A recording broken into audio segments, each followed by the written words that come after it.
Welcome या पीती horror stories. Welcome back. तो हेलो दोस्तों, कैसे हैं आप सब लोग। आप सभी का मेरे चैनल आप पीती हॉरर स्टोरी में स्वागत करती हूँ। मैं आ गई हूँ फिर से एक नई स्टोरी लेकर। मैं हिंदुस्तान यूनिवेटर कंपनी में ऑपरेटर का काम करता हूँ। मेरा घर कंपनी से तकरीबन 10 किलोमीटर दूर है। मेरे पास एक बाइक जिससे मैं अपने घर से कंपनी और कंपनी से घर का सफ़र तय करता हूँ। एक दिन ऑफिस से घर जा रहा तो तब रास्ते में मुझे मेरे कॉलेज जिसमें मैंने अपनी ग्रेजुएशन पूरी की थी उसके बाहर एक लड़की दिखाई दी जो मुझे देखकर मुस्कुरा रही थी। मैंने उसे टालते हुए अपने घर की ओर निकल पड़ा। दूसरे दिन फिर वही लड़की मुझे उसी जगह दिखाई दी, वो भी मुस्कुरा रही थी और मैं भी मुस्कुराता हुआ निकल पड़ा। मुझे उसकी प्यारी सी मुस्कान से प्यार हो गया था, लेकिन कभी रुकने की कोशिश नहीं की। वो लड़की कई दिनों तक मुझे दिखी और एक दिन वो मुझे वहाँ नहीं दिखाई दी। मैं बेचैन हो गया, लेकिन मैं उसके बारे में कुछ नहीं जानता था और न कभी बात की थी, इसीलिए उसका पता भी नहीं लगा सकता था।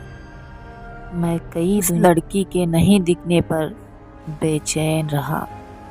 कई बार तो मैं कंपनी से जल्दी निकलकर उसका इंतज़ार भी करता, पर वो मुझे नहीं दिखी।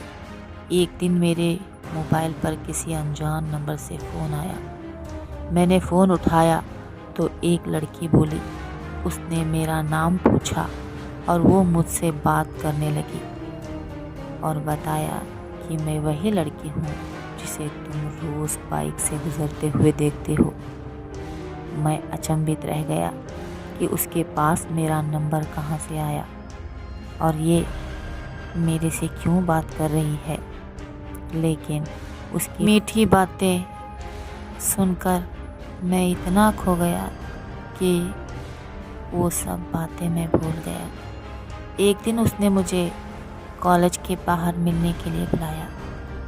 मैं और मेरा दोस्त हम दोनों बाइक पर उससे मिलने को निकल पड़े, क्योंकि कभी मैं लड़की से अकेले नहीं मिला था तो घबरा गया था। मैं और मेरा दोस्त जैसे ही कॉलेज के बाहर पहुँचे तो वहाँ वो लड़की कहीं पर भी दिखाई नहीं दी। मैंने काफ़ी फ़ोन लगाया, लेकिन फ़ोन स्विच ऑफ जा रहा था। मैं घर लौट आ गया और घर में घुसते ही उसका फ़ोन आया तो मैंने गुस्से में कहा कि हम वहाँ पर आपका इंतज़ार करते क्यों नहीं आई। मुझे बहुत बहुत बुरा लगा। तो उसने कहा कि तुम अपने दोस्त को क्यों साथ लेकर आए थे, मुझसे अकेले मिलने आना था ना। मैंने कहा ठीक है। अगले दिन सुबह सुबह मैंने उसको फ़ोन लगाया, लेकिन उसकी मम्मी ने फ़ोन उठा लिया। मैं अचानक घबरा गया, मानो एक बात तो मैं डर ही गया था, लेकिन कॉलेज के प्रोजेक्ट का बहाना करके उनसे बात करने की कोशिश की, पर मम्मी ने कहा पागल हो गए हो क्या, प्रिया को मरे हुए तो 3 महीने हो चुके हैं। मैं हक्का बक्का रह गया। मेरे हाथ से मोबाइल छूट गया और मैं पूरी तरह से कांपने लगा। मैंने सोचा कि जिस लड़की को देखकर रहा था और जिससे मैं बात कर रहा था, क्या वो एक आत्मा थी। मुझे फिर भी विश्वास नहीं होया।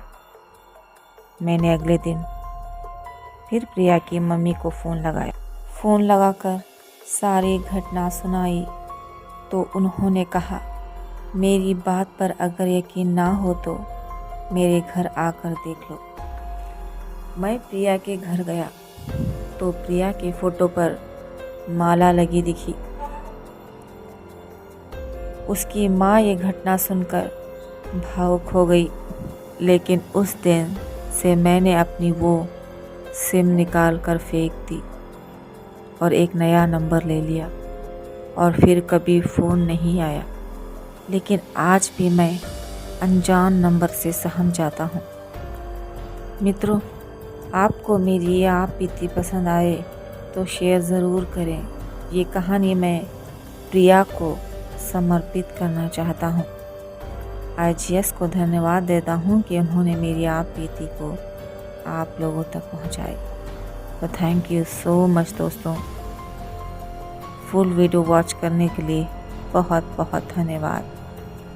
तो मिलते हैं अगली न्यू हॉरर स्टोरीज़ में। तब तक के लिए आप अपना बहुत सारा ध्यान रखें। धन्यवाद।